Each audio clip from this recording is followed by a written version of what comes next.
They said I couldn't flip this log cabin in 30 days. We did it in 28. Come on, let's check out this transformation.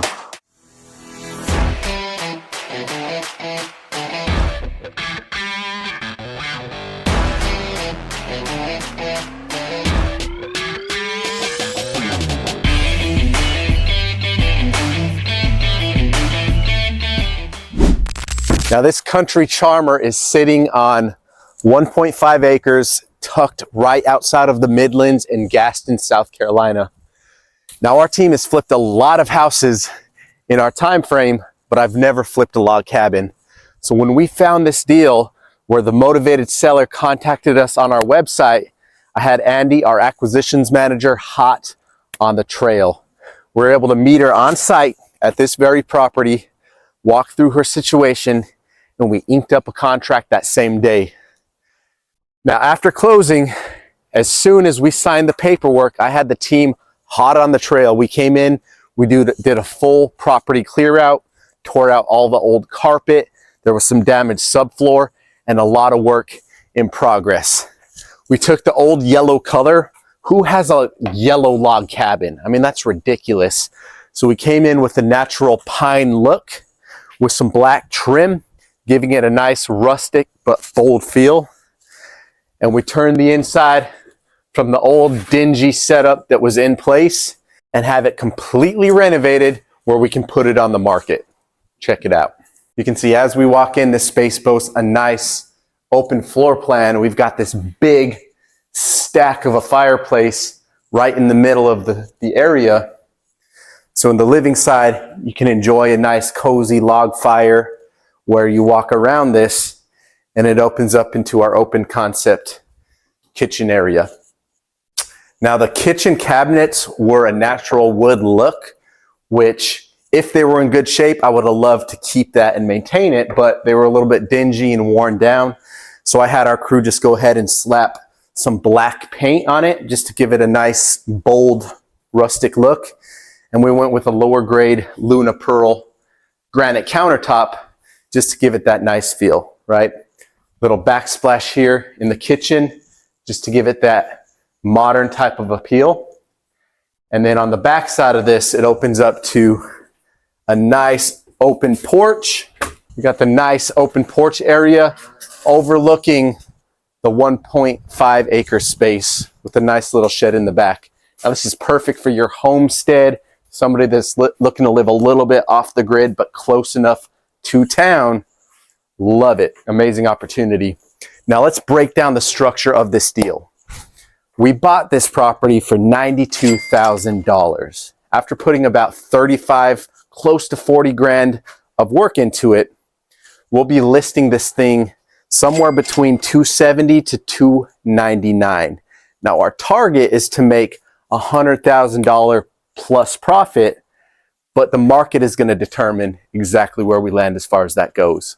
State of the interest rates are a little bit wonky right now, but we're starting to see progression and houses are starting to sell a little bit quicker. So we're in buy mode. We're looking to buy as many houses as possible, stacking up our inventory to be ready for spring and summer seasons. But this, my friend, is one of the more unique rustic properties that we've stepped into.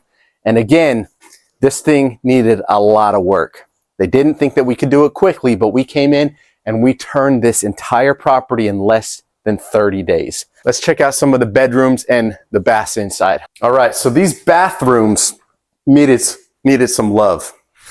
The upstairs toilet was leaking. It caused some water damage on the top. The roof was falling in a little bit.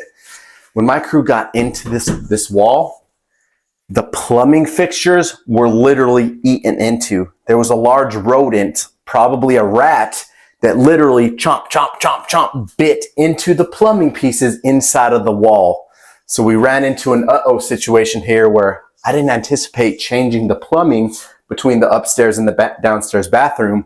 But when you start getting inside of some of these properties, you never know what you're going to find. Them damn rodents, man, I tell you, they are pests when you look at them. As far as the inside, maintain the original cabinets, slap some black paint on it, new granite countertops with a nice square appeal. and we reglaze the tubs. My goal in a lot of these properties, especially entry-level housing, 300K and below, if I can keep the old tile and not have to rip all of this out, I'd love to just throw some epoxy paint, give it a nice new finish on it, and that keeps our budget down a lot more as opposed to having to rip out an entire bathroom.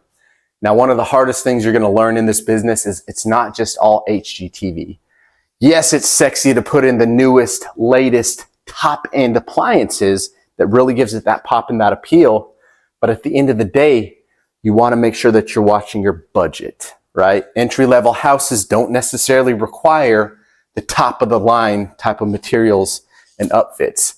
So when we're stepping into the entry-level houses, there's a lot of things that we can keep as they sit, maintain the existing members, and just freshen it up a little bit with some new granite countertops and maybe a new vanity here and there, right? But your goal is to keep these projects as budget friendly as possible, where we can get in and out and turn a quick profit. Not much to see in here. We have a cozy little bedroom, 2 bedrooms on the bottom floor, and we got 1 bedroom up top, right? So perfect for a small growing family, maybe a retired couple that's looking to live off the grid. And we'll peep upstairs real quick. Love the open concept. We're overlooking the entire bottom floor of the house right now, right? We got the kitchen, living area, chimney, got a bathroom up top. And we got the nice little formal bedroom in here as well. That's very spacious, very open, plenty of space to lay your head and have a nice, cozy feel. With that said, guys, the real estate investing game doesn't have to be complicated. At the end of the day, this business is simple. It's just not always easy. Looking at properties, identifying values, coming in with a purchase price that makes sense, raising capital, it's all pretty simple. But getting in the trenches and creating a repeatable process where you can rinse and repeat and do it over and over again is how you can truly scale your business, grow your revenue, and build a massive operation. Now, we are on a mission to empower 100 real estate investors over the next year to give them the tools that they need to win in this industry. If that's you, I'll see you on the other side.